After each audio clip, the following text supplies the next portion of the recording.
1993 is the year the NBA welcomed the Shaq. If there was one thing I learned and learned quickly, these guys are serious.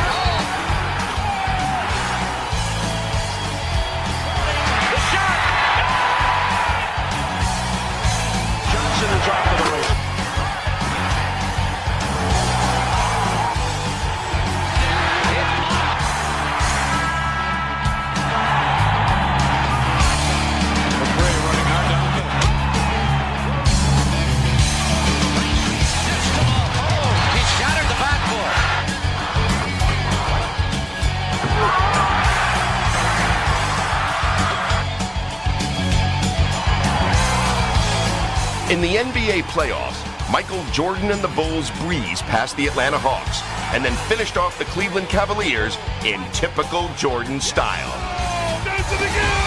The Bulls' much-anticipated battle against the New York Knicks was next, but what was unexpected was the play of John Starks.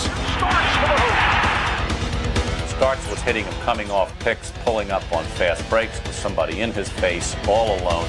There was just nobody that could stop him. Starks! Yes! What a move by Starks, who was able to sky to the basket. The Garden at that point just erupted, and if anyone would have taken any bets that any team beside the New York Knicks were going to be the Eastern Conference champions, would have been silly. Down 2-0, Chicago won at home, setting up a crucial Game 4. Get even in this series, they needed a game where Jordan was going to go out and win it himself, and that's just about what he did. Jordan, tongue dangling, hang, up, score! He just looks like he might be unstoppable. Jordan was unstoppable. His 54 points helped send Chicago back to New York tied at 2, where in Game 5, the Knicks trailed by a point as time ran down.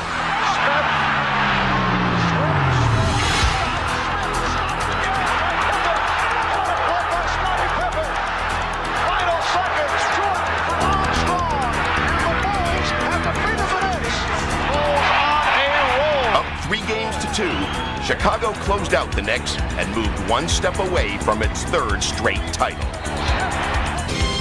Meanwhile, out west, league MVP Charles Barkley and the Phoenix Suns finished the regular season with the NBA's best record. But in round 1 against the lowly Lakers, the Suns found themselves a game away from elimination. We're down 0-2, and I know the next question is, are you guys dead? No, we're going to win the series. We're going to win one Tuesday, and the next game's Thursday. We'll win there. Then we'll come back and we'll win the series on Sunday. The Suns proved Paul Westphal a prophet, winning their third straight game to take the series. I don't want to take credit for it. They played. I mean, all I did was pop off. I'm just glad they made me look good.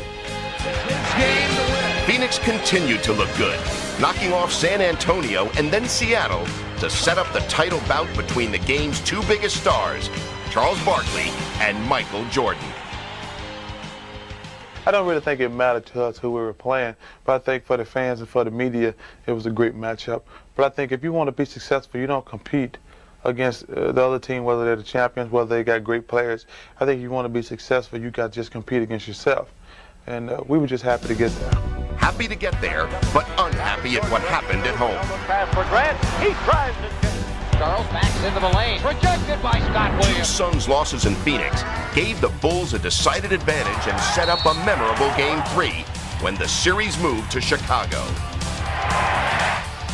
Two sluggers up in a home run contest. It's just going to go on and on. Who can make more big plays? Who can make more dramatic efforts? Every shot was crucial, and that's what you live for when you play basketball. Just a game where neither team wanted to go down.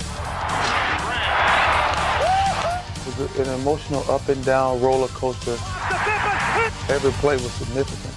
Got his own rebound back and lays it in. Like two heavyweights, the teams battled toe-to-toe for 4 quarters and 3 overtime periods, neither able to knock the other out, until Dan Marley started throwing haymakers. 6th three-pointer.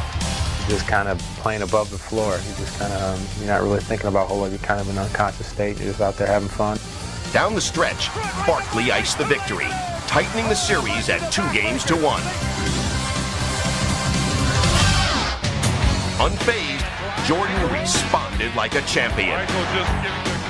Game 4 was Michael Jordan saying, I'm not going to lose this game. He simply took the game on his shoulders and he said, you know, they're going to overplay me at the wing. I'm just going to take it to the basket. Jordan quickly by him. Attack the basket time and time again. Jordan will drive again. He was just running him over. Now to Jordan quickly by him. And Phoenix tried to stop him, but he just had it in him that he was not going to be stopped. In the end, it was a 55-point ambush and a 3-1 Bulls lead. After staying alive in Game 5, the Suns put on the heat in Game 6. But just when it looked like Phoenix would force a Game 7, the Bulls overcame a 2-point deficit with just 4 seconds to play. I was just kind of hanging around the 3-point line. I got a clean look at the basket and had my rhythm and just let it go, and certainly tops the list of shots I've ever made. Moments later, the Bulls were champions again. Knocked away by Grant. It's all over. The Chicago Bulls have 3 straight NBA championships. A few months after the season, however, Chicago's joy turned to sorrow when Michael Jordan shocked the sports world by announcing his retirement, ending perhaps the greatest career in NBA history. Coming into the city of Chicago, it wasn't a bright situation. We were not on top. We were not even in the middle. All they had to say was wait until next year.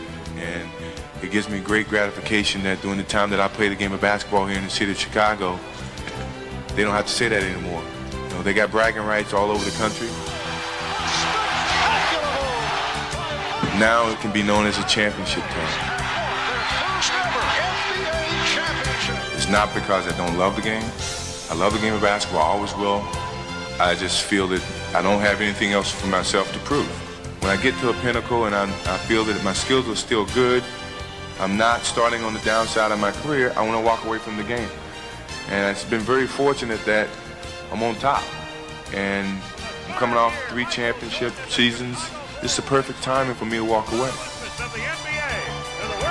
It was an honor to play with a guy that was that talented and meant so much to a city, to an organization, to the game of basketball itself. I just am so honored to have played alongside of him. No one could believe what Michael Jordan could do on the court. I couldn't even believe it half the time, but after I've seen it for so many times, it was like, I guess he's real.